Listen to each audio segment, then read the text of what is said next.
നമസ്കാരം. തമിഴിൽ ഇപ്പോൾ റീ റിലീസുകളുടെ കാലമാണ്. നിരവധി സൂപ്പർ ഹിറ്റ് സിനിമകളാണ് വീണ്ടും ബിഗ് സ്ക്രീനിലേക്ക് എത്തുന്നത്. കളക്ഷനിൽ കോടികൾ കൊയ്യുന്നുമുണ്ട്.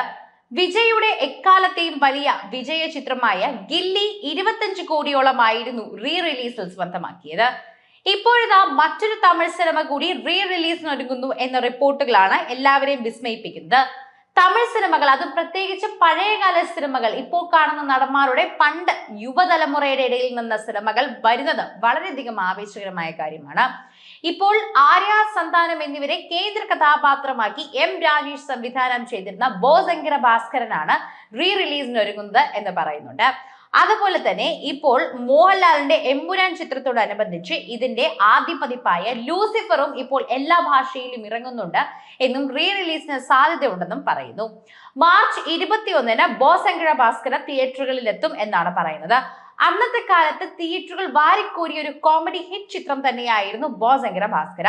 നയൻതാരയും ആര്യയും തകർത്തഭിനയിച്ച സന്താനത്തിന്റെ കോമഡി കൗണ്ടറുകളോട് തന്നെ നിറഞ്ഞു നിന്ന ഈ സിനിമ വീണ്ടും റീ റിലീസിന് എത്തുമ്പോൾ അത് പ്രേക്ഷകർക്ക് വളരെയധികം ആവേശമാണെന്ന് പറയാം. തമിഴിൽ എക്കാലത്തെയും മികച്ച കോമഡി സിനിമകളിൽ ഒന്നായി തന്നെ കണക്കാക്കപ്പെടുന്ന ചിത്രമാണ് ബോക്സ് ഓഫീസിൽ വലിയ വിജയം നേടിയത്. ചിത്രത്തിലെ കോമഡി സീനുകൾക്ക് സന്താനത്തിന്റെ പ്രകടനത്തിനും മികച്ച പ്രതികരണം അന്ന് ലഭിച്ചിരുന്നു. നയൻതാര സിനിമയിലെ നായികയായി എത്തുന്നതെന്ന് ഈ സിനിമയുടെ മറ്റൊരു പ്ലസ് പോയിന്റ് ആണ്. സുബ്ബു പഞ്ചു, ലക്ഷ്മി രാമകൃഷ്ണൻ, മൊട്ട രാജേന്ദ്രൻ തുടങ്ങിയവരും സിനിമയിൽ പ്രധാന വേഷങ്ങളിൽ എത്തിയിട്ടുണ്ട്. കഴിഞ്ഞ വാരം രവി മോഹൻ ചിത്രമായ M Kumaran son of Mahalakshmi re റിലീസിനെത്തിയിരുന്നു. ചിത്രത്തിൽ നദിയ മൊയ്തു, പ്രകാശ് രാജ്, അസൻ, വിവേക് എന്നിവരാണ് നമ്മുടെ ജയം രവിയെ കൂടാതെ അവതരിപ്പിച്ചിട്ടുള്ളത്. ചിത്രത്തിൽ ഗാനങ്ങൾ ഇന്നും വലിയ ഹിറ്റാണ്.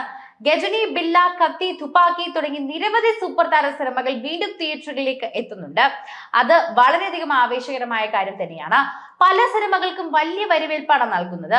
ബോസങ്കര ഭാസ്കരയും ബോക്സ് ഓഫീസിൽ മികച്ച പ്രകടനം കാഴ്ചവെക്കാനാകുമെന്നാണ് ട്രേഡ് അനലിസ്റ്റുകളുടെ പോലും പ്രതീക്ഷയിൽ പറയുന്നത്.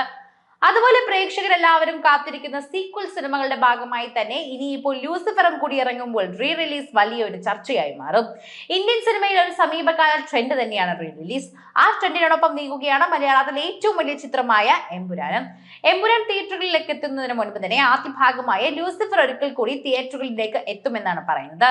എമ്പുരാൻ മാർച്ച് 27-നാണ് തിയേറ്ററുകളിൽ എത്തുകയെങ്കിലും ലൂസിഫർ റീ റിലീസിന് ഒരാഴ്ച മുൻപ് മാർച്ച് 20-നാണ് എത്തുക.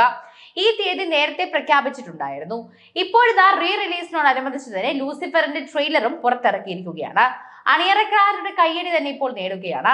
മലയാള സിനിമയിൽ ഏറ്റവും ആഘോഷിക്കപ്പെട്ട ട്രെയിലറുകളിൽ ഒന്നായിരുന്നു ലൂസിഫറിന്റേത്. റീ റിലീസിനോടനുബന്ധിച്ച് തന്നെ പുതിയ ട്രെയിലർ കട്ടാണ് പുറത്തിറക്കിയിരിക്കുന്നത്.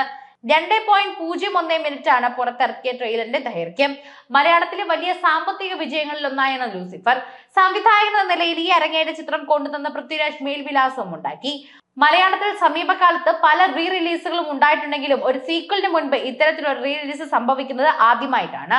ഇന്ത്യക്ക് പുറത്ത് വിദേശ മാർക്കറ്റുകളിലും റീ റിലീസ് ഉണ്ട്. അതേസമയം എമ്പുരാന്റെ first day first show March 27-ന് പുലർച്ചെ 6 മണിക്കാണ്. നിലവിൽ 3 നിർമ്മാതാക്കളാണ് ഈ ചിത്രത്തിനുള്ളത് എന്നതാണ് ഏറ്റവും വലിയ പ്രത്യേകത.